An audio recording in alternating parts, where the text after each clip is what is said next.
ஜிஎஸ்டியில் வந்துட்டு ஒரு நிறைய மாற்றங்கள் கொண்டு வர போகிறேன், திவாலி டைம்லே வரப்போகுது அப்படின்னு சொல்லியிருக்காரு. எதெல்லாம் விலை குறைய வாய்ப்பு இருக்கு, சிலதெல்லாம் விலை கூட போதாம். என்னெல்லாம் விலை கூட போகுது?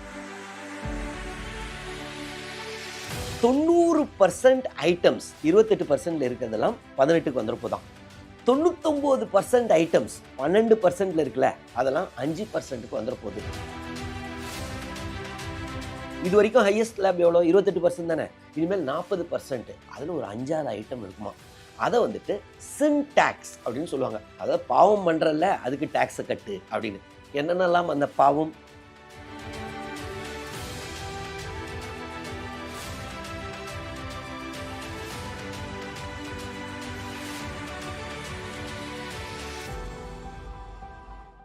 வணக்கம், இஸ்ரேல் ஜபசிங். நம்மளுடைய நாட்டு பிரதமர் வந்துட்டு நேற்றைய தினம் சுதந்திர தின உரை அப்போ ஜிஎஸ்டியில் வந்துட்டு ஒரு நிறைய மாற்றங்கள் கொண்டு வர போகிறேன், திவாலி டைம்லே வரப்போகுது அப்படின்னு சொல்லியிருக்காரு. ஸோ என்னென்ன மாற்றங்கள் வரப்போகுது அப்படின்னு சொல்கிறாங்க. எதெல்லாம் இப்போ நீங்கள் ஒரு சிலதை வாங்கணுன்னா இப்போ வாங்காமல் ஒரு 2-3 மாதம் கழித்து வாங்கினா எதெல்லாம் விலை குறைய வாய்ப்பு இருக்குது, சிலதெல்லாம் விலை கூட போதாம். என்னெல்லாம் விலை கூட போகுது? ஏறக்குறைய 40% டேக்ஸ் போட போகிறாங்க சில ஐட்டத்துக்கு. இது வரைக்கும் ஹையஸ்ட் ஸ்லாபே 28% தான். ஆனால் ஒரு சிலது இனிமேல் 40% ஆக போகுது. ஸோ எதெல்லாம் 40% ஆக போகுது? ஒரு சிலது 0% டேக்ஸ் ஆக போதான். சரி, ஜிஎஸ்டினா என்ன, எப்போ வந்துச்சு? ஸோ இதை பற்றிலாம் இந்த வீடியோவில் நம்ம பார்ப்போம். ஸோ ஜிஎஸ்டின்றது பார்த்திங்கன்னா குட்ஸ் அண்ட் சர்வீஸ் டேக்ஸ். ஒரு காலத்தில், அதாவது கமர்ஷியல் டேக்ஸ் அப்படின்னு ஸ்டேட் கவர்மெண்ட்ஸ்லாம் சொல்லுவாங்க. சேல்ஸ் டேக்ஸ்னுவாங்க. அதாவது பொருட்களுக்கு, நம்ம வாங்குகிற பொருளுக்கு வரி கட்டுறது. இப்போ வரின்றது கவர்மெண்ட்டுக்கு கட்டணும். நம்மளுடைய வருமானத்திலே கட்டுவோம். நீங்கள் இன்கம் டேக்ஸ்னு சொல்லுவோம். உதாரணத்துக்கு ஒருத்தர் 10 லட்சம் வாங்குறாங்கன்னு வைங்களேன். நீங்கள் ஸ்லாப் எல்லாம் விட்டுருங்க. பேசிக்காக ஒருத்தர் 10 லட்சம் வாங்கினாங்கன்னா 30% இன்கமில் கொடுத்துட போகிறோம். ஏன் அதை கொடுக்குறோம்? அப்போ தான் கவர்மெண்ட் ரன் பண்ண முடியும். அதை பணத்தை வச்சு தான் அவங்க டிஃபென்ஸ் எக்ஸ்பென்ஸு, மிலிட்ரி ஆளுங்களுக்குலாம் சம்பளம் கொடுக்கணும், சிவில் சர்வன்ட்ஸ்க்கு சம்பளம் கொடுக்கணும், ஹாஸ்பிட்டல் கட்டணும், government hospitals, government schools. So இதுக்காக உலகம் முழுவதும் எப்பயுமே காலமாக எல்லாருமே வரி கட்டணும். ஸோ அந்த வரி பார்த்திங்கன்னா பல இதில் போடுவாங்க. ஒன்று இன்கமில். ஸோ இப்போ 10 லட்சத்தில் 3 லட்சம் போச்சுன்னா 7 லட்சம் தான் இருக்குது. அந்த 7 லட்சத்தை வச்சு ஒருத்தர் பொருள் வாங்கும்போது, அதாவது எக்ஸ்பெண்டிச்சர் அப்போ, இன்கம் அப்போ ஒரு டேக்ஸு, எக்ஸ்பெண்டிச்சர் அப்போ இன்னொரு டேக்ஸு. உதாரணத்துக்கு 28% ஸ்லாப் பொருள்லாம் நீங்கள் வாங்கினீங்கன்னா அந்த 7 லட்சத்துக்கும் திருப்பி மீண்டும் கட்ட போகிறோம். ஸோ இது எல்லா இடத்துலையும் இருக்குது. ஆனால் நம்ம நாட்டை பொறுத்தவரை ரொம்பவே ஜாஸ்தியாக இருக்குதுன்னு சொல்லுவாங்க. ஏன்னா சிங்கப்பூர், கல்ஃப் கண்ட்ரிஸ் இங்கெல்லாம் பார்த்திங்கன்னா ரொம்ப கம்மியாக இருக்கும். யூஎஸ்ஏல கூட இந்த அளவுக்கு இல்லைன்றாங்க. ஸோ இந்த சூழலில் ஜிஎஸ்டியை கொண்டு வந்தாங்க. ஜிஎஸ்டின்றது குட்ஸுக்கு மட்டும் இல்லை, சர்வீஸ்க்கும் சேர்த்து. சர்வீஸ்க்கு வந்துட்டு 1995 சர்வீஸ் டேக்ஸ் அப்படின்னு. இப்போ சர்வீஸ்ன்றது என்னது? இப்போ கோச்சிங் இன்ஸ்டியூட்ஸு, அதுக்கப்புறம் ஹாஸ்பிட்டல்ஸு, எஜுகேஷன் இன்ஸ்டிடியூஷன்ஸ். ஸோ இதெல்லாம் சர்வீஸ் செக்டர் அப்படின்வாங்க. குட்ஸுன்றது ப்ரைமரி, செகண்டரி செக்டர். ப்ரைமரினா என்ன? இந்த நேச்சுரலாக அரிசி, பருப்பு, கோதுமை. செகண்டரின்றது என்னது? அதே கோதுமையை பிஸ்கட்டாக மாற்றினா அது secondary. Manmade or machine made goods அப்படின்னு சொல்லுவாங்க. சரி, இந்த குட்ஸையும், அதாவது பொருட்களையும், அப்புறம் சேவை, அதாவது சர்வீசஸ், இதெல்லாம் கம்பைன் பண்ணி ஏன் காமனாக ஒரு டேக்ஸ் கொண்டு வரக்கூடாதுன்னு 2017 ஜூலை 1 இம்ப்ளிமெண்ட் பண்ணுறாங்க. ஸோ அதிலிருந்து இப்போ நம்மளுக்கு ஜிஎஸ்டி வந்துருச்சு, goods and service tax. So அதனால தான் ஜிஎஸ்டி டே அப்படின்னு பார்த்தீங்கன்னா ஜூலை 1 சொல்லுவாங்க. ஏன்னா அதுதான் ஃபஸ்ட்டு இம்ப்ளிமெண்ட் பண்ணது 2017. ஸோ இந்த ஜிஎஸ்டி வந்ததுக்கப்புறம் உலகம் முழுவதும் பார்த்தீங்கன்னா ஒரு 2 ரேட் தான் இருக்கும் அப்படின்னு சொல்லுவாங்க. ஆனால் நம்ம நாட்டில் பார்த்தீங்கன்னா 4 ஸ்லாப் கொண்டு வந்தாங்க. ஒன்று பார்த்தீங்கன்னா 5%, ஒரு சிலதுக்கு 12%, ஒரு சிலதுக்கு 18%, லாஸ்ட்டாக 28%. ஸோ ஹையஸ்ட்டு ஜிஎஸ்டி ஸ்லாப் பார்த்தீங்கன்னா 28% இருக்குது. ஸோ இந்த 4 ஸ்லாபை தான் இப்போ மாற்றங்கள் கொண்டு வர போகிறோம் அப்படின்னு நம்மளுடைய பிரதமர் அறிவிச்சிருக்காரு. அது எப்படி வரப்போதான்னா 2 ஸ்லாப் தான் இருக்க போதாம். 28ன்றதை எடுத்துகிற போகிறாங்களாம். இன்னொன்று வந்துட்டு 12ன்னு ஒன்று இருக்குல்ல, ஸோ அதுவும் வந்துட்டு எடுத்துகிற போகிறாங்களாம். ஸோ 2 ஸ்லாப் இருக்க போகுது. ஒன்று 18%, இன்னொன்று 5%. ஸோ அப்படின்னா நம்ம வாங்குகிற பொருளுடைய விலைகள்லாம் நிறையவே வாய்ப்பு இருக்குது. 90% ஐட்டம்ஸ் 28% இருக்கிறதெல்லாம் 18க்கு வந்துட போதாம். 99% ஐட்டம்ஸ் 12%ல இருக்குல்ல, அதெல்லாம் 5%க்கு வந்துற போகுது அப்படின்னு சொல்றாங்க. ஸோ இன்னைக்கு நீங்க ஒரு பொருள் வாங்குறீங்கன்னா, சப்ஸ்டான்ஷியலா ஏன்னா டாக்ஸ் நெறையாவே நம்ம கட்டிக்கிட்டு இருக்கோம். ஸோ அதெல்லாம் குறைய வாய்ப்பு இருக்கு. சரி, இந்த 2 இருக்குல்ல, இப்ப ஒண்ணு வந்துட்டு 18, இன்னொன்னு 5. என்னென்ன பொருட்கள் எல்லாம் விலை குறைய போகுது? முதல்ல பார்த்தீங்கன்னா, air conditioner, fridge, TV, washing machine. So இதெல்லாம் 28% டாக்ஸ் ஸ்லாப்ல இருக்கு. ஜிஎஸ்டி ஸ்லாப்ல. இனிமேல் வந்துட்டு இத 18%க்கு மாத்தப் போறாங்கன்னு சொல்றாங்க. ஸோ நீங்க ஒருவேளை டிவி வாங்கலாம், ஏசி வாங்கலாம்னா கொஞ்சம் போஸ்ட்போன் பண்ணுங்க. ஏன்னா திவாலி டைம்ல வந்துற போகுது அப்படின்னு சொல்றாங்க. ஸோ அப்ப சப்ஸ்டான்ஷியலா ரேட் குறையும். அதுக்கு அடுத்தது 12%ல இருக்கிறது எதெல்லாம் 5%க்கு வரப்போகுது அப்படின்றாங்கன்னா, cycle, furniture, condensed milk, footwear. ஆனால் ஃபுட்வேர்னா நம்ம செருப்பு, ஷூலாம் என்னன்னா ரூ. 1000க்கு கம்மியான பொருளுக்கு மட்டும்தான் 12லேருந்து 5%க்கு ஆக்க போகிறாங்க. ஸோ ஃபர்னிச்சர்லாம் அடிக்கடி நம்ம வாங்குவோம். ஸோ அதெல்லாமே 5%க்கு வரப்போதான். ஒரு சிலது பார்த்தீங்கன்னா 18%லேருந்து 5%க்கு கொண்டு வரலான்னு இருக்காங்களாம். எதெல்லாம்னா மெடிக்கல் எக்யூப்மெண்ட்ஸு, இன்சூரன்ஸு. ஸோ இன்சூரன்ஸ்லாம் பார்த்தீங்கன்னா இனிமேல் சப்ஸ்டான்ஷியலாக குறைய போகுது ரேட்டு.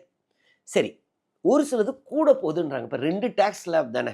ஒன்று வந்துட்டு இனிமேல் அதாவது இது இம்ப்ளிமெண்ட் ஆனதுக்கப்புறம் 2 தான் இருக்க போகுது. ஒன்று 18%, இன்னொன்று 5%. ஆனால் இப்போ புதுசாக ஒன்று கொண்டு வராங்க. 40% டாக்ஸ் அப்படின்றாங்க.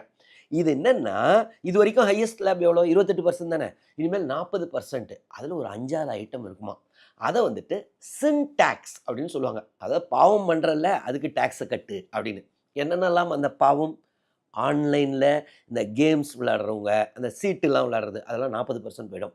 சிகரெட்டு அங்கே போயிடும். ஸோ டொபாக்கோ ப்ராடக்ட்ஸ் எல்லாமே அங்கே போயிட போகுதுன்றாங்க. பியர் அதில் போகுது அப்படின்னு சொல்கிறாங்க. ஸோ இந்த மாதிரி ஐட்டம்ஸ் எல்லாம் பீனலைஸ் பண்ணுறாங்க. இதை நான் மெரிட் குட்ஸ் அப்படின்னு கூட சொல்லுவாங்க. இப்போ உதாரணத்துக்கு டிவி, ஏசி, ஃப்ரிட்ஜு இதெல்லாம் எசென்ஷியல். Furniture essential. ஆனால் நீ பாவம் பண்ணுறல, சின் பண்ணுறல, ஆன்லைன் கேம் விளையாடுற, இல்லை நான் டொபாக்கோ ப்ராடக்ட்ஸ் யூஸ் பண்ணுறேன். ஸோ அதற்காக தான் இதை சின் டாக்ஸ் அப்படின்னு சொல்கிறாங்க. சரி, இப்போ இந்த டேக்ஸ் எல்லாம் ஒரு சிலதெல்லாம் ஸ்பெஷல் டேக்ஸ் அப்படின்னு சொல்லுவாங்க. உதாரணத்துக்கு கோல்டு, தங்கத்துக்கு பார்த்தீங்கன்னா 3% ஜிஎஸ்டி. அது குறையுமா அப்படின்னு பார்த்தா அது குறையாதாங்க. ஸோ 3%லேயே அது கண்டினியூ ஆகும். அதே மாதிரி 0.25% வந்துட்டு டைமண்டுக்கு இருக்குது. ஸோ அதுவும் அதிலே கண்டினியூ ஆகுமா. ஸோ இந்த ஜிஎஸ்டினால் தங்கம் விலை குறையவோ கூடவோ போகிறதில்ல. ஏன்னா அது ஸ்பெஷல் ரேட்டு, அது அப்படியே தான் கண்டினியூ ஆக போகுது. பெட்ரோலியம் ப்ராடக்ட்ஸ் இவ்வளோ நாள் ஜிஎஸ்டிக்குள்ளே இல்லை. அதை கொண்டு வர போகிறாங்களான்னா அதையும் கொண்டு வர போகிறதில்ல. ஸோ அது எப்பயும் போல் வெளியில் தான் இருக்க போகுதுங்க. ஸோ இப்போ இதோடைய இம்பேக்ட் என்னவா இருக்க போகுதுன்னா, நிறைய பொருட்களுடைய விலை குறைய போகுது அப்படின்னு சொல்கிறாங்க. சரி, எதனால் இதை கொண்டு வந்தாங்க? இது மெயினாக என்னவான்னா, இப்போ பார்த்தீங்கன்னா ஏறக்குறைய 67% ரெவென்யூ இப்போ ஜிஎஸ்டிலேருந்து 1,00,000 கோடி வாங்குறாங்கன்னு வச்சுக்கோங்களேன். அப்போது அந்த 1,00,000 கோடியில் 67,000 கோடி பார்த்தீங்கன்னா 18% இதில் தான் வருதான். 11% ரெவென்யூ தான் 28% ஸ்லாப்லேருந்து வருதான். 5% ரெவென்யூ தான் 12% ஸ்லாப்ல வருதான். ஸோ அதனால தான் இவங்க வெறும் 11% தானே வருது, அதை பெட்டர் 28லேருந்து 18க்கு மாற்றிடு. இன்னொன்று வெறும் 5% தானே வருது ரெவென்யூ மொத்தமாக. இப்போ 1,00,000 கோடியில் வெறும் 5,000 கோடி தானே வருது. அதுக்கு பெட்டர் அதை தூக்கி 5% ஸ்லாப்ல போட்டுரு அப்படின்னு முடிவு பண்ணிட்டாங்களாம். இனிஷியலாக பார்த்தீங்கன்னா கவர்மெண்ட்டுக்கு கொஞ்சம் டேக்ஸ் கலெக்ஷன் குறைய வாய்ப்பு இருக்காம். ஆனால் கவர்மெண்ட்டோடைய எக்ஸ்பெக்டேஷன் என்னென்னா, இந்த மாதிரி டேக்ஸ் ரேட்டை குறைக்கிறனால நிறைய பேர் வந்துட்டு 5% தானே, பேசாமல் டேக்ஸை கட்டிட்டு போயிடுவோம் அப்படின்னு சொல்லி டேக்ஸ் காம்ப்ளையன்ஸ் அப்படின்னு சொல்லுவாங்க. ஸோ நிறைய பேர் அந்த டேக்ஸ் நெட்டுக்குள்ளே வர வாய்ப்பு இருக்குன்றாங்க. ஸோ அதனால் லாங் ரனில் கலெக்ஷன் கரெக்டாக தான் இருக்கும் அப்படின்னு முடிவு பண்ணியிருக்காங்களாம். சரி, இதை கவர்மெண்ட் அனௌன்ஸ் பண்ணிட்டாங்களா? ஸோ இப்போ இது ஃபைனலைஸ் ஆயிடுச்சா? கிடையாது. இப்போத்துக்கு நம்ம பிரைம் மினிஸ்டர் அனௌன்ஸ் பண்ணியிருக்காரு. இந்த முடிவை எடுக்க வேண்டியது யாருன்னா ஜிஎஸ்டி கவுன்சில். ஜிஎஸ்டி கவுன்சிலோடைய சேர்பர்சன் யாருன்னா finance minister, union finance minister. Members யார்? ஸ்டேட்டோடைய ஃபினான்ஸ் மினிஸ்டர்ஸ். ஸோ ஜிஎஸ்டின்றது 2 பேருடைய டேக்ஸையும் கவர்மெண்ட் ஆஃப் இந்தியா கலெக்ட் பண்ணி ஷேர் பண்ணிக்கிறாங்க. ஸ்டேட் ஜிஎஸ்டி, யூனியன் ஜிஎஸ்டின்னு. ஸோ இப்போ ஸ்டேட்ஸோடைய டேக்ஸ் கலெக்ஷனும் குறைய போதா, அவங்களுடைய ஷேரும் குறைய போதா. அதனால எப்பயுமே இந்த மாதிரி ஜிஎஸ்டி சம்பந்தமான முடிவுகளுக்கு ஜிஎஸ்டி கவுன்சில் அப்படின்னு ஒன்று இருக்கு. ஸோ இதை வந்துட்டு செப்டம்பர் மாதமோ அக்டோபர் மாதமோ ஜிஎஸ்டி கவுன்சிலில் வைக்க போகிறாங்கன்னு சொல்கிறாங்க. ஸோ மோஸ்ட்லி பாஸ் பண்ணிடுவாங்க அப்படின்னு தான் சொல்கிறாங்க. ஸோ மோஸ்ட்லி இதை அக்செப்ட் ஆகிடும். அக்செப்ட் ஆயிடுச்சுன்னா திவாலி டைம்லேருந்து இந்த ரேட் அனௌன்ஸ்மெண்ட் வந்துடும், புதிய ரேட். ஸோ இது வரவேற்கத்தக்க விஷயம். எப்பயுமே பார்த்தீங்கன்னா டேக்ஸ்ன்றது ரொம்ப ஜாஸ்தி இருக்கக்கூடாது.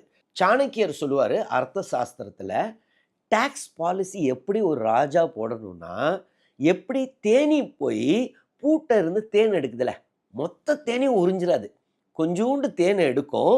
ஆனால் அதுக்கு நன்மையும் பண்ணிடும். இந்த கிராஸ் பாலினேஷனுக்கு அது உதவும். ஸோ அந்த போலன் கிரெயின்ஸ் எல்லாம் இங்கேருந்து எடுத்துகிட்டு போயிட்டு இன்னொரு இடத்துல போய் வைக்க போகுது. ஸோ தேனீக்கும் நன்மை, தேனி தேன் எடுக்குது, பூக்கும் நன்மை. ஸோ அந்த மாதிரி தான் கவர்மெண்ட் டேக்ஸ் கலெக்ஷனை ரொம்ப இழுத்துடக்கூடாது, மாடரேட்டாக இருக்கணும்.